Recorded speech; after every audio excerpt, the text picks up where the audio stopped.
সম্পর্ক করার চেয়ে টিকিয়ে রাখা অনেক কঠিন, এটা আমরা সবাই জানি, কিন্তু মানি না। আসলে আমরা হয়তো মানতে চাই না আমাদের মন। পৃথিবীর সব মানুষ যদি ভেবেচিন্তে ভালোবাসতো, তাহলে মনে হয় কেউই ভালোবেসে কষ্ট পেত না। আচ্ছা, ভেবেচিন্তে কি ভালোবাসা যায়? তারপরও ভাবা উচিত, যদি কষ্টকে আপন করে না নিতে চান। আচ্ছা, কষ্টের সাথে কি আমাদের কারো শত্রুতা আছে, যে কষ্ট শুধু শুধু আমাদেরকে কষ্ট দেবে?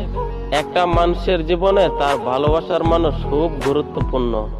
হয়তো আমরা সেই গুরুত্বপূর্ণ মানুষটাকে বাছাই করতে ভুল করি, তাই কষ্ট পাই। আর তখন কষ্টের উপর অনেক অভিমান করি, কষ্টকে বকাঝকা দেই। আসলে কি কষ্টের দোষ? আসলে আমরা সবাই চাই ভালোবাসার মানুষের কাছে থেকে সবসময় শুধু ভালোবাসাই পেতে, কষ্ট নয়। তাই হয়তো পৃথিবীর সব কষ্ট সহ্য করতে